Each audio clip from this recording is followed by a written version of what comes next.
As you can see from the board, we will be continuing our study in the book, in the scripture about the Song of Solomon.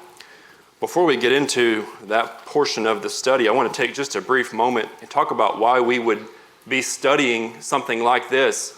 This is something that is, for one, it's in the Old Testament, but also it's a book of Hebrew poetry. It doesn't have a lot of direct commands. It doesn't have a lot of laws for us. We live under the new law, and we're not looking to this for our direct instruction and our direct way to live. So why would we spend time in the Old Testament and looking at something like this?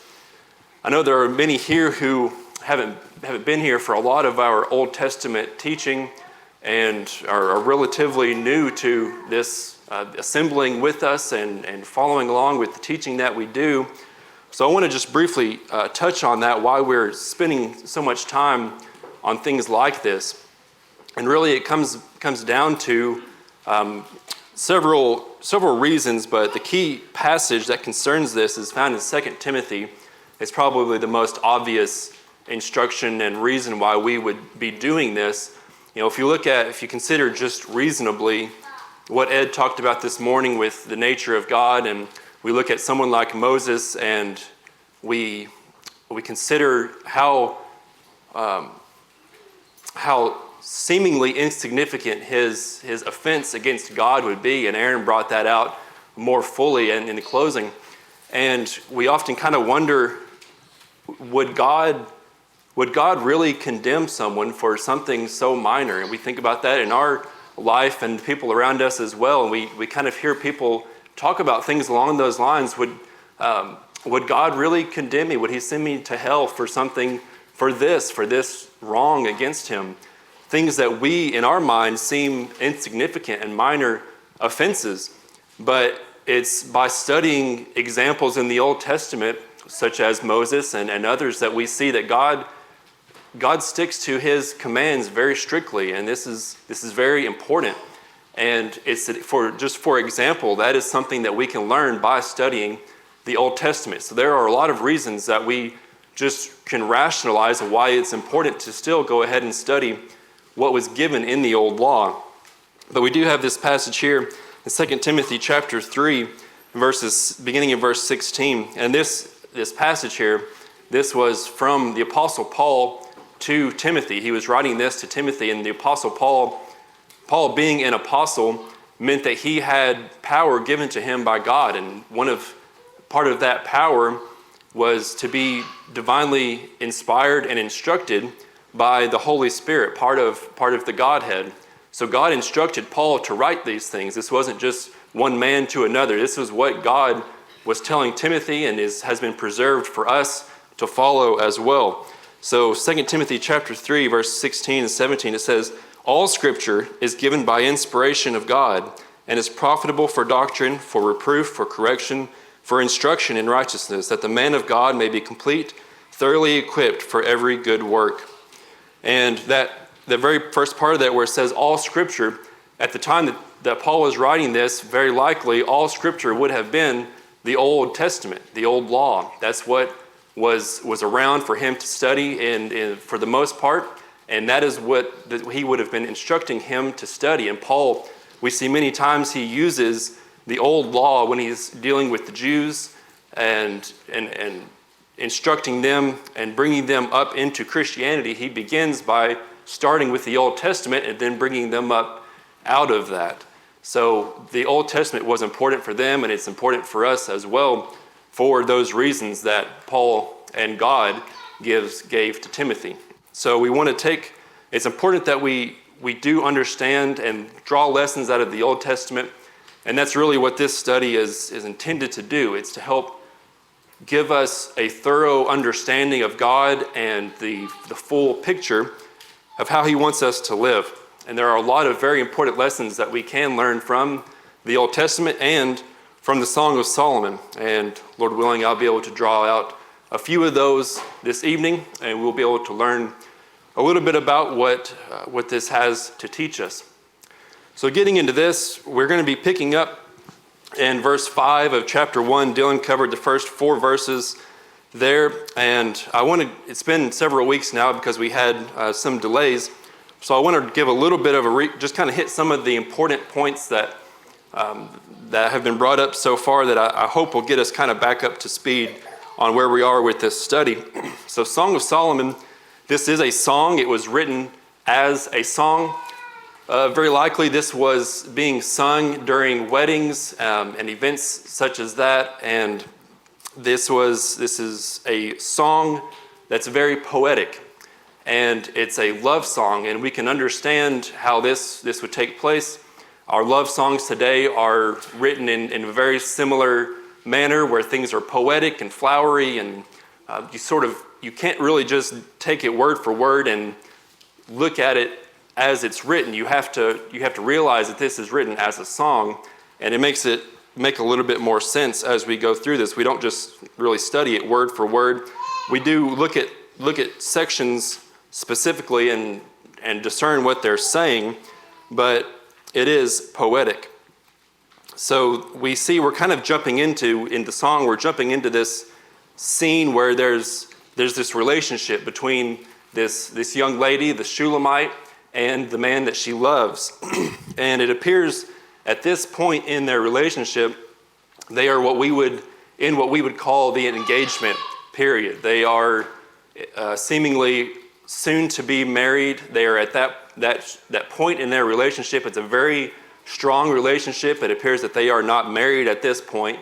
And the song is sort of written a little bit in a way chronologically where they're going through this relationship to its fullness.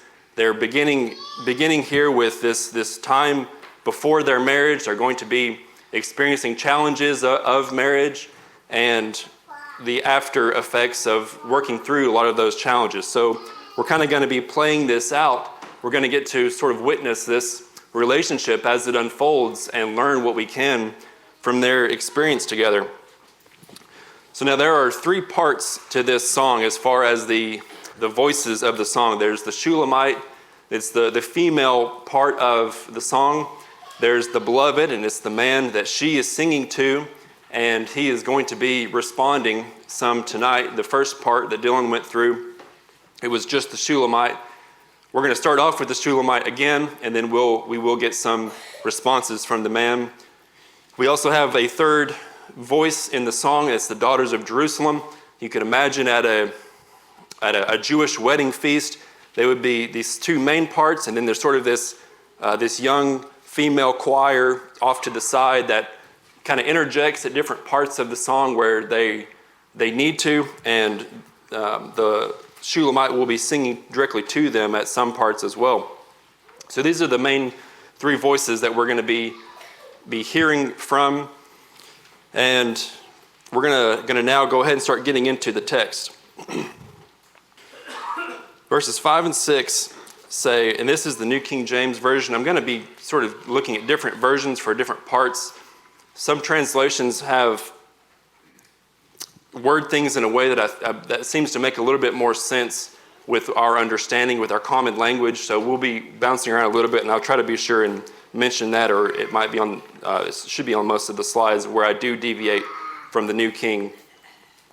So verses 5 and 6, it says, I am dark but lovely, O daughters of Jerusalem, like the tents of Kedar, like the curtains of Solomon. Do not look upon me, because I am dark, because the sun has tanned me. My mother's sons were angry with me. They made me the keeper of the vineyards, but my own vineyard I have not kept. Now we can sort of kind of relate to what she might be, what she is saying here. She's kind of downplaying some of the aspects of her physical appearance. And we often do this, especially as young people. As we get older, we kind of realize it doesn't really matter, and most of us tend to care a little bit less about that as we get older. But as young people, especially dating age young people, this is a very chief concern in our lives. And for this Shulamite lady, it is certainly for her as well. As we began this chapter, as we began the song, she's highly focused on him. She's praising him, talking about how wonderful he is. And then she just kind of takes this look at herself. And she takes a bit of a negative approach here in a way. And it doesn't appear that she's being dramatic or she's being too critical of herself. This is maybe an appropriate, maybe not necessarily appropriate, but an accurate description of her physical appearance.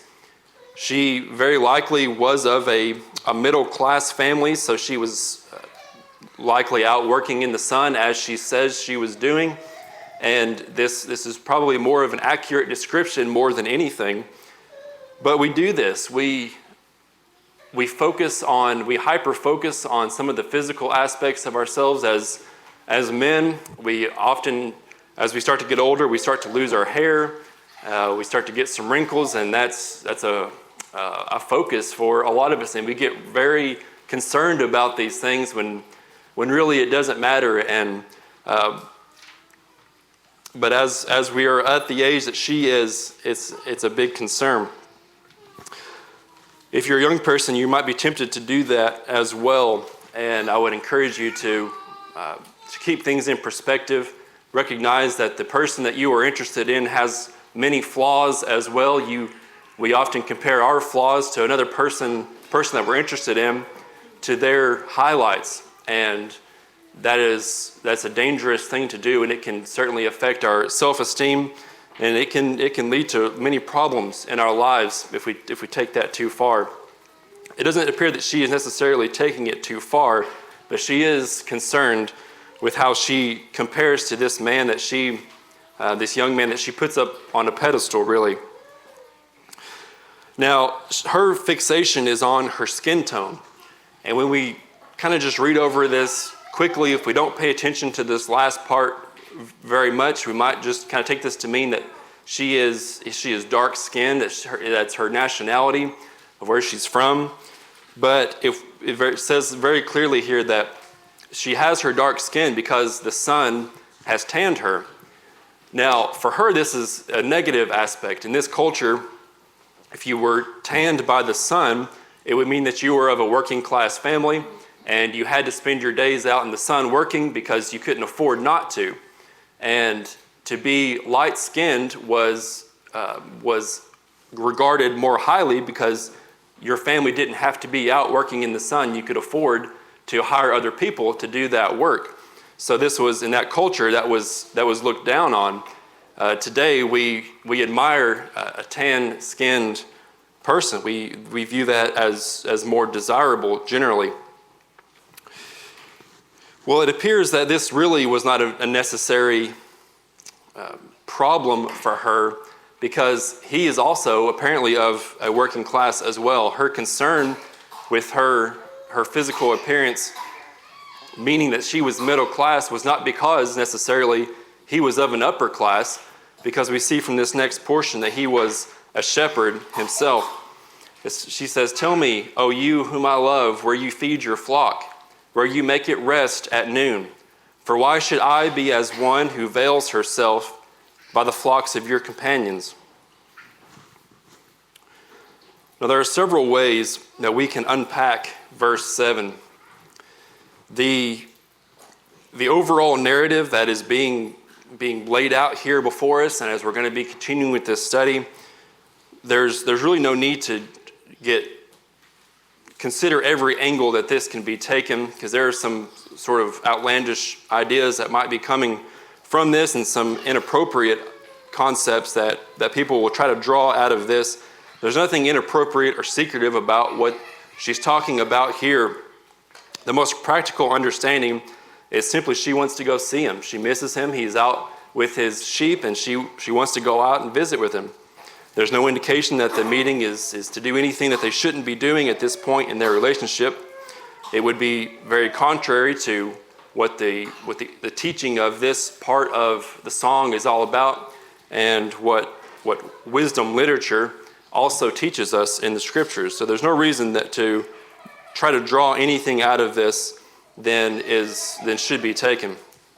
But she is concerned about how this meeting would look if that she's wanting to go out and see him. She doesn't know exactly where he's going to be that day, it appears, and she doesn't want to go out and just start searching out among the flocks, going from flock to flock and trying to figure out where he is.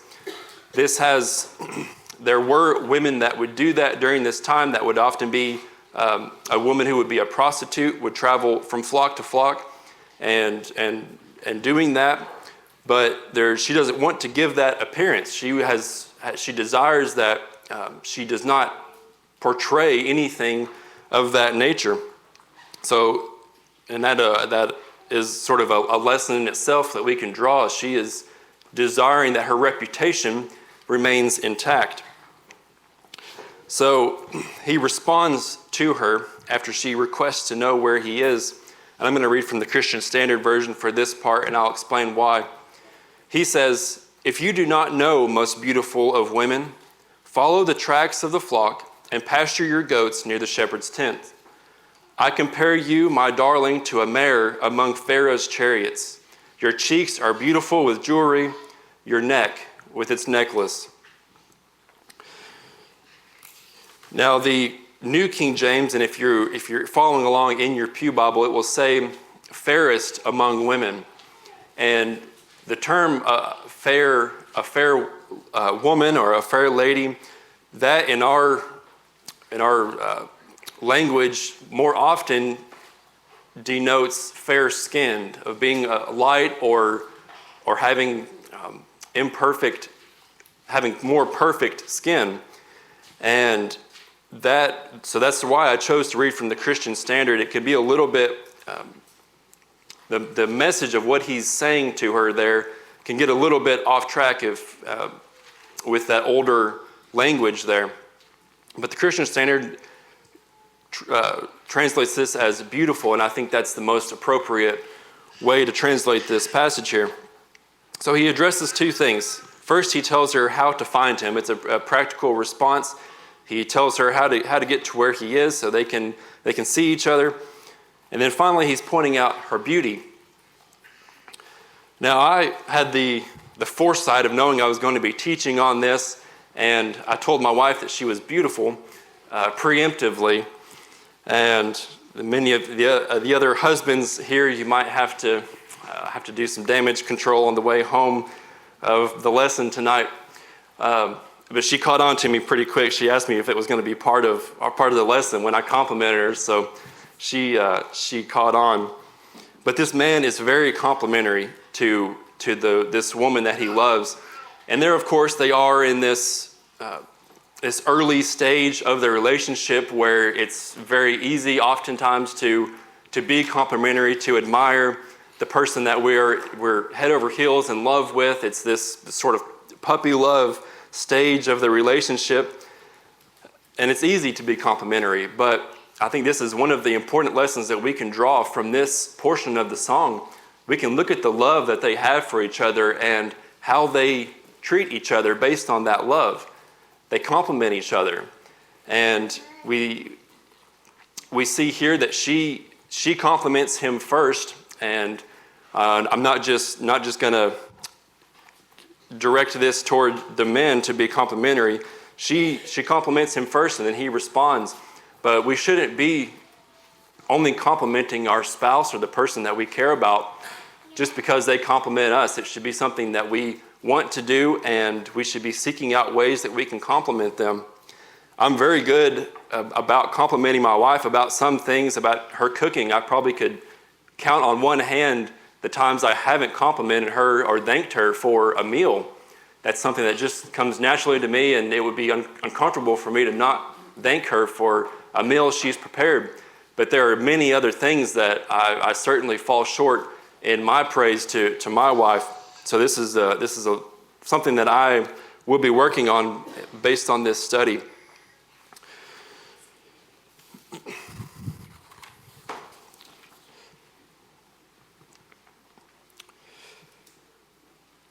One note of importance here with the way he's complimenting her. He is complimenting her physical beauty here, and obviously that's an appropriate thing for us to do, and a necessary thing, I believe, for us to do as spouses. But the compliments that he is giving her are limited, and they're appropriate for where they are in their relationship. As their relationship progresses, the compliments are going to be much more intimate. But at this point, he's complimenting her face, her cheeks, and her eye, and her neck. In a few verses, he's going to be complimenting her eyes. These are things that are appropriate for a young man to be complimenting a young woman. And we can pay attention to what the focus of attention is here. And as young men, you can learn from that, and young ladies as well. Now, he does relate her physical appearance to other things. He points out jewelry and necklaces and things that this isn't to detract from her beauty. It's just a compliment to how beautiful she is.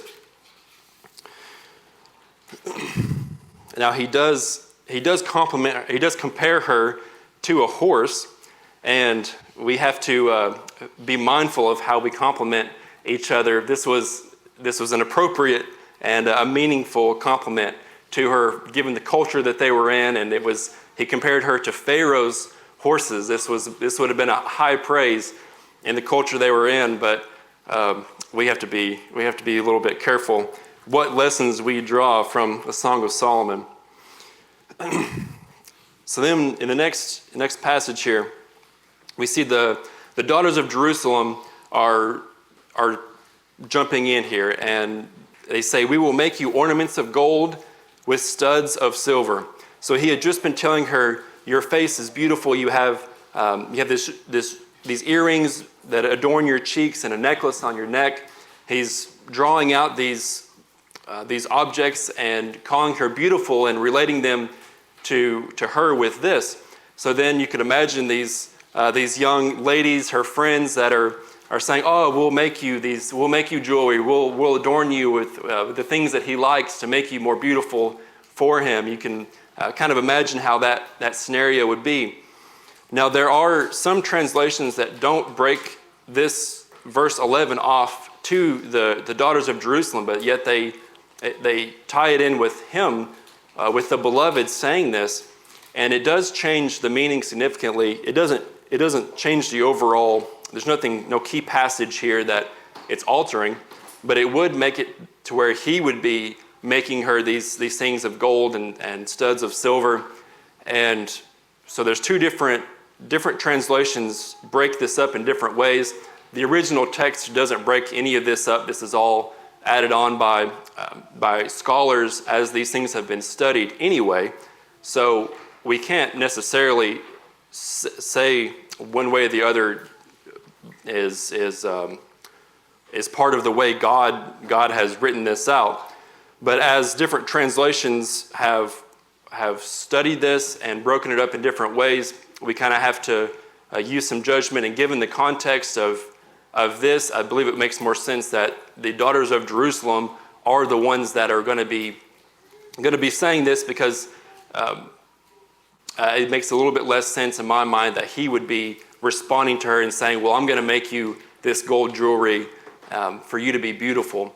I believe it makes more sense that the choir, these young ladies, would be saying this. As we go on, she responds and she says, "While the king is at his table, my spikenard sends forth its fragrance. A bundle of myrrh is my beloved to me, that lies all night between my breasts. My beloved to me is to me a cluster of henna blooms in the vineyards of En-gedi." Now, these next sets of verses, we won't spend a significant amount of time on these. They sort of go back and forth, and it's very beautiful poetry that they're writing to each other, and it certainly is worth taking time to read and reflect on and consider, again, how we respond, how we talk to each other. They are it's very beautiful poetry to each other. So a few things that we do want to talk about here. She responds to him in very flowery language. It's a very sort of an aromatic, the very aroma the things that she finds as beautiful, that is what their love is to her. She adores him. He is her king. He isn't literally a king. He's out tending to sheep. No king is going to be out doing that as a king. David did, of course, before he was king, but he is referring to him as her king. And then drawing out all these things that are the most beautiful things that she can conjure up in her mind. She compares him and her love for him to these wonderful smells and these beautiful things. She's head over heels in love for him. And we see that he is as well. He then responds, "How beautiful you are, my darling. How beautiful, how very beautiful. Your eyes are doves."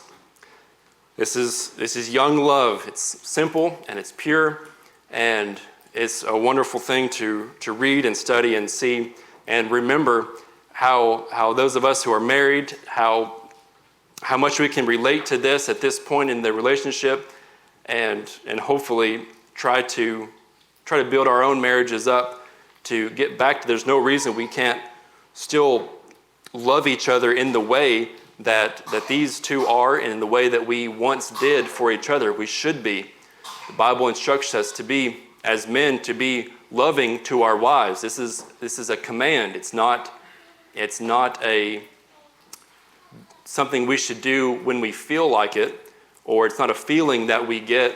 It's a command. It is a command to love. And this is the type of love that we can learn and we can implement in our lives.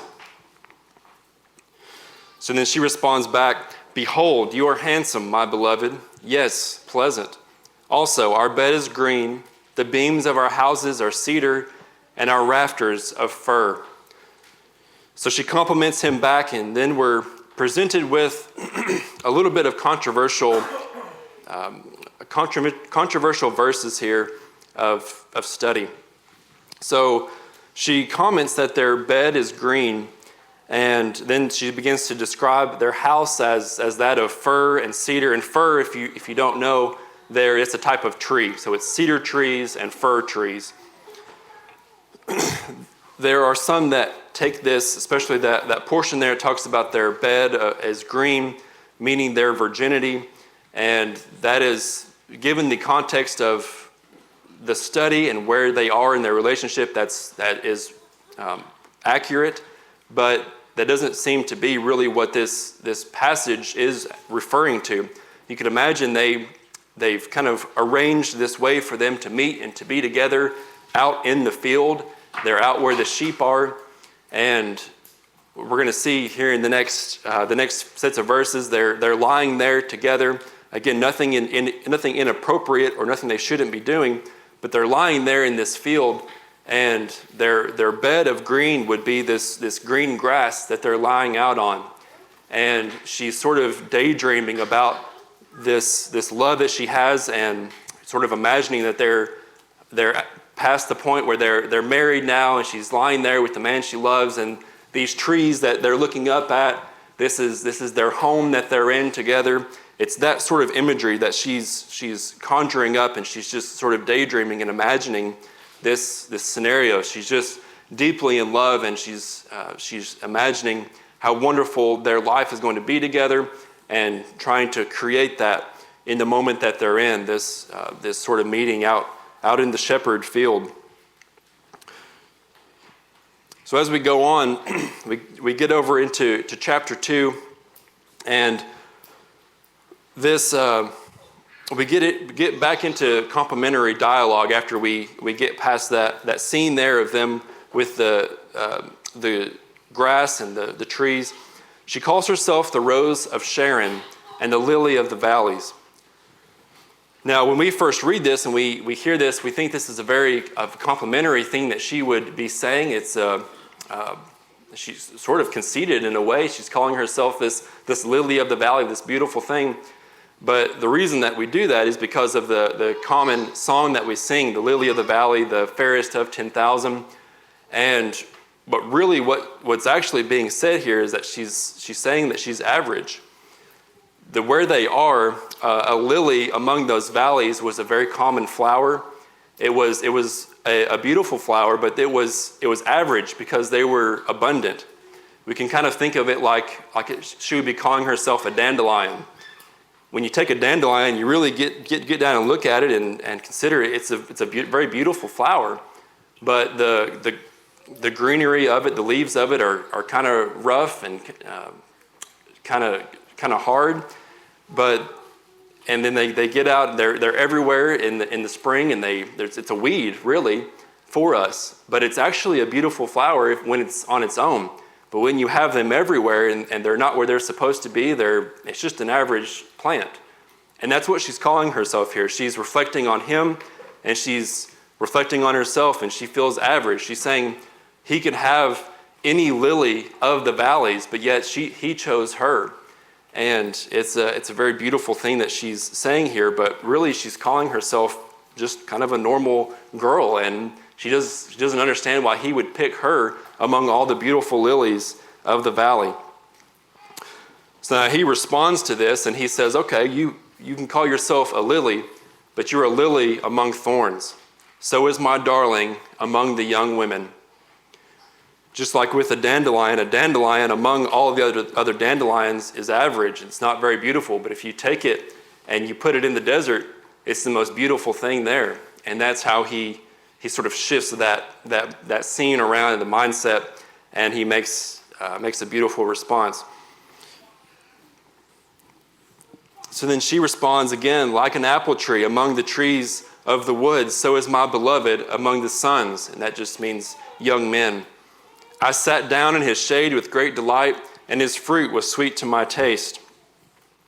So this final movement here of the song is going to be wrapped up by the Shulamite. And the New King James breaks off verse 3 as sort of, you could imagine her turning and kind of singing to the audience. And then at verse 4, she's going to be singing specifically to the young women, to the choir. Not all translations break it up that way, and it doesn't really make a lot of difference. But I did just kind of want to point that out while we're here. You might consider the different translations and how they break that up. We're going to kind of speed a little bit through these verses here. That I want to get to verse 7 and really and make sure and focus on that as well. But I put the verse numbers in here for verse 3 and 4 so you can see where that break would be. But she says, like an apple tree among the trees of the woods, so is my beloved among the sons. I sat down in his shade with great delight, and his fruit was sweet to my taste. He brought me to the banqueting house, and his banner over me was love. Sustain me with cakes of raisins, refresh me with apples, for I am lovesick. His left hand is under my head, and his right hand embraces me. She's speaking to them about her love for them, their love for each other, how he sustains her. Basically, his love is everything that she needs. And I won't take time and spend on this. It's beautiful poetry, and it's more about how they love each other and how much he means to her. But I want to get to verse 7 here and make sure and spend time on this. She then says, I charge you, O daughters of Jerusalem, by the gazelles or by the does of the field, do not stir up nor awaken love until it pleases. This is a very important passage in the Song of Solomon, and this phrase is going to be repeated, I believe, 3 times in the song. It's a key message that is delivered here, and something we certainly can and should learn. Now, the first part of this, where she says, "I charge you," this is very strong language that she's using here. This is a command. It's used in this way. She is demanding that these young girls do what she's saying. She's saying it sort of in the most stern way that she can. I charge you. This is a very, very strong language that she's using. And she says, by the animals that might have, by the gazelles or by the does of the field, these are the animals that might have been around, or something that they would, in a way that they would swear by. And she's instructing them to do this by these animals. And there's some ideas about why these animals were chosen. We don't really necessarily know why, but she tells them, do this, and it's a swearing in a way. So then she gives them the warning. She says, do not stir up nor awaken love until it pleases. Now, the obvious way to take this is that she's telling them to remain as virgins or to remain abstinent. And that's an important lesson that we can learn from this, and it's not an inaccurate lesson to learn from that expression. But given the context of the relationship that they're in, given the scene that she's been portraying and everything that's been building up to this point, the point that is likely making here is telling them to not take the relationship too far too fast. And she's sort of building this up, and she's being she's dramatic and she's emotional, and she's like, but don't get yourself to this point before it's appropriate to get to this point. And that's certainly a lesson as young people as we begin a relationship that it's sometimes easy to do. You want to get to that point where you're head over heels in love and you're just into a new relationship, and that's not an appropriate thing to do, and that's unwise. And she's instructing them to take your time and don't rush yourself to try to get to how wonderful this is that I've been describing it. It is wonderful, but don't try to get there too soon. That seems to be the most accurate understanding of why she would be telling them this specifically here at this point. It could be the former reason that's not inappropriate, not inaccurate, but it seems to be this type of relationship. Let it take time. Take your time to get to this point.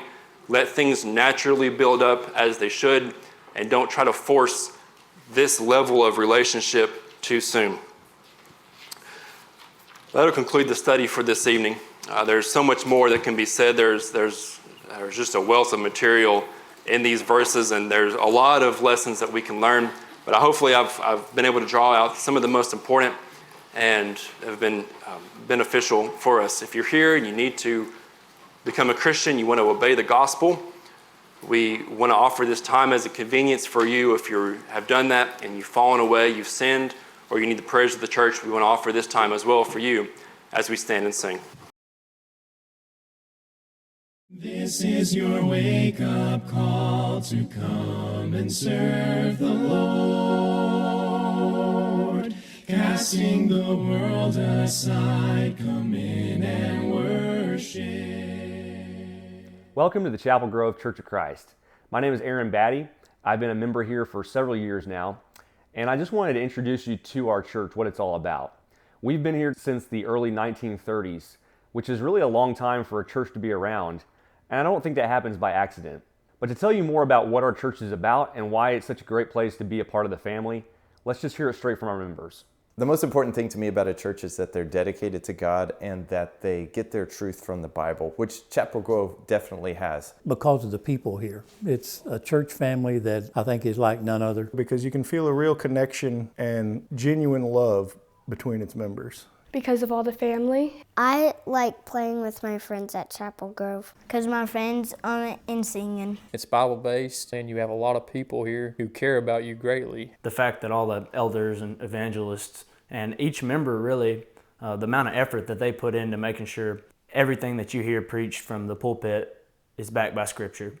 Because it has been very supportive of me over the 27 years I've been here. Because it's such a great place to raise our family. We love our friends here. Because of the family atmosphere we have here and the strength and encouragement that we get to follow God. I was completely welcomed into Chapel Grove with open arms, and I was treated like a family member and immediately invited to Bible studies, over to people's houses for supper. You know, it's not an immediate rush once the services are over for everybody to leave and go their separate ways all week long.